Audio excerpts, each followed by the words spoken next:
Good morning, everyone. I can't just believe what happened to me right now. I was listening to Debbie, and it was so exciting, and all of a sudden, I'm like a human being, I had to go. So I ran, I went there, and now my heart is pounding, and I lost all my ideas. But then while I was in the bathroom, I was thinking, oh my God, I'm running, and I'm getting actually into a place where there's a toilet, and paper towel, and it's a flashing thing, and there's water, and then I'm coming back, and I'm sitting, and all of a sudden it clicked again, of course, as I was clicking. What a privilege.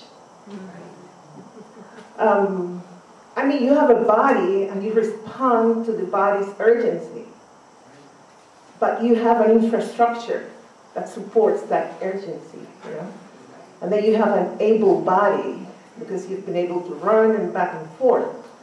What a privilege to have an able body.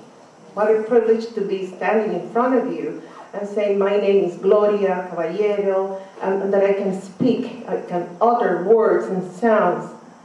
And that's another privilege. I don't need an interpreter to translate for me. I don't need a sign language person to sort of get a grasp, idea of what I'm trying to communicate with you. And then you can see me and notice, well, there's some sort of nervousness, there's a tension here. And that's another privilege, because all my organs are functioning, even though I'm almost 60 years old. And this is also a privilege to be talking under, to have a shelter, a roof above our head. Look at how many privileges I have been able to, just to count out of my necessity of running, going back and forth, and acknowledge that all this privilege comes with a price. And it's the price of perhaps someone has, and then someone that doesn't have those resources to use.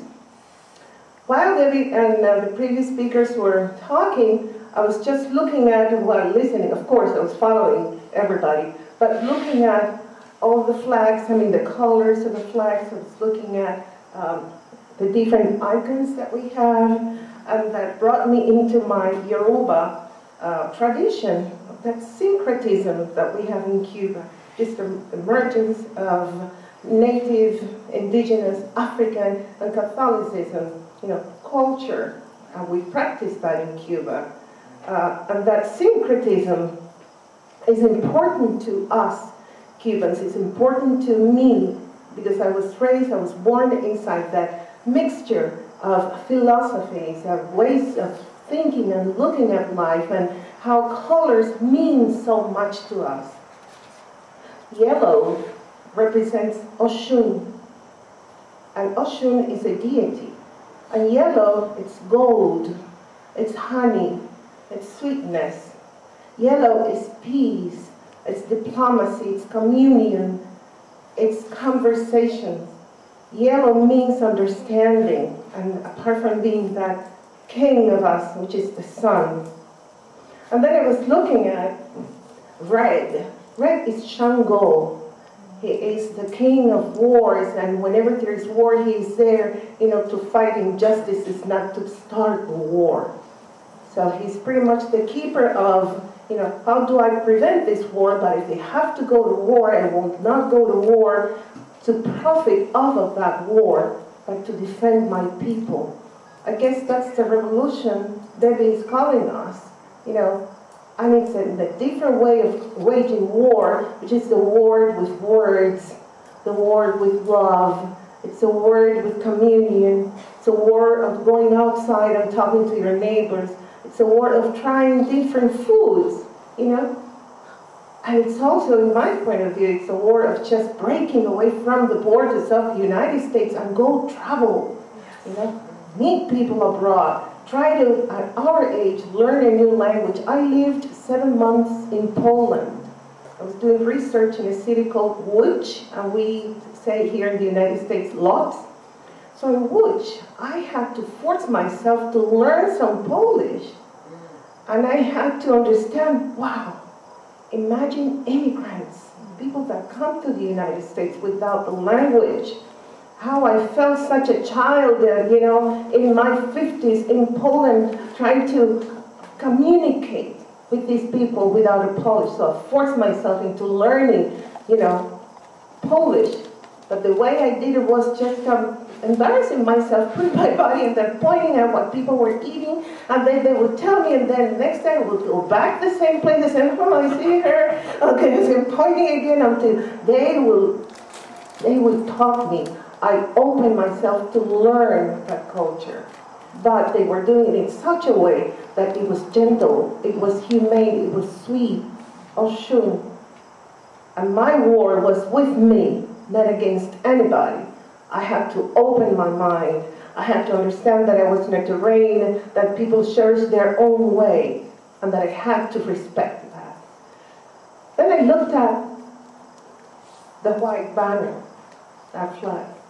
It represents Obatala. Obatala means peace, wisdom, right here.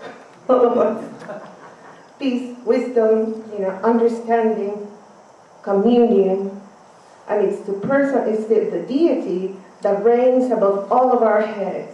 That halo, we all have that capacity of being angels of peace and of wisdom and of love and understanding.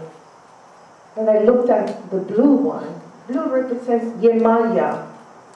In Cuba, we get initiated in any of these deities and colors. I've been initiated for over 20 years in Yemaya. She is the queen of the oceans. She is the mother of all humanity. And Yemaya brings waters to cleanse, to cleanse, right, everybody.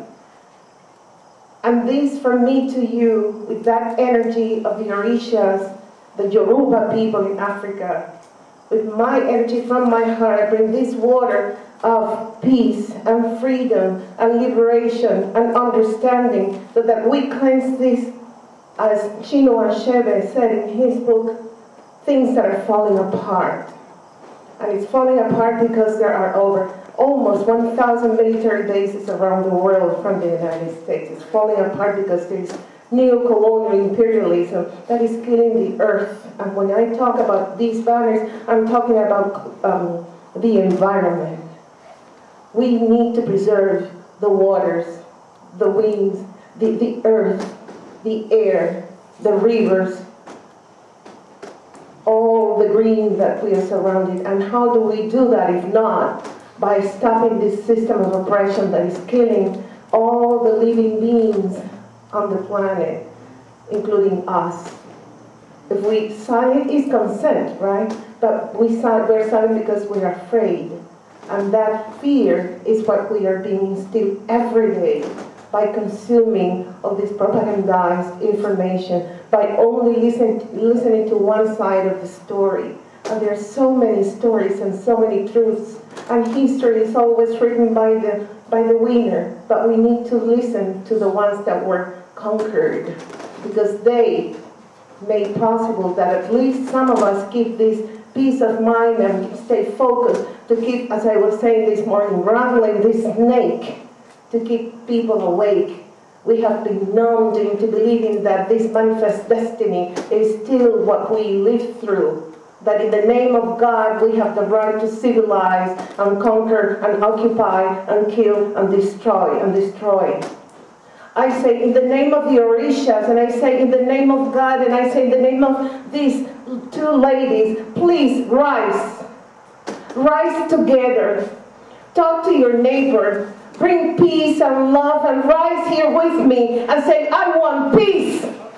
I want peace. I want peace in the world.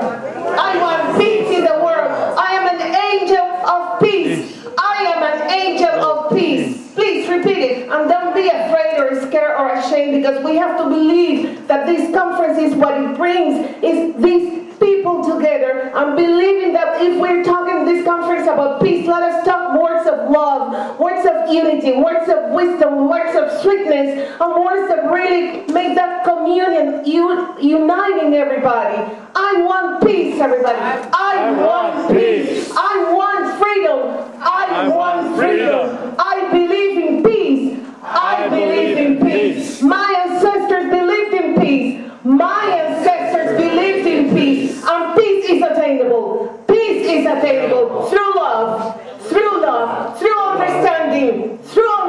gathering, through communion, and God will lead the place, and God will lead the life of where everybody's going to march together, asking for peace and forgiveness, because we have transgressed all the laws of nature and everything that has surrounded us, and everything that determines that we as human beings are born from one mother, and that one mother is Pachamama, is the earth, is the ocean, everything that has to be, in the name of God, protected, not destroyed, because all of us are sacred human beings. Thank you so much, and peace must prevail.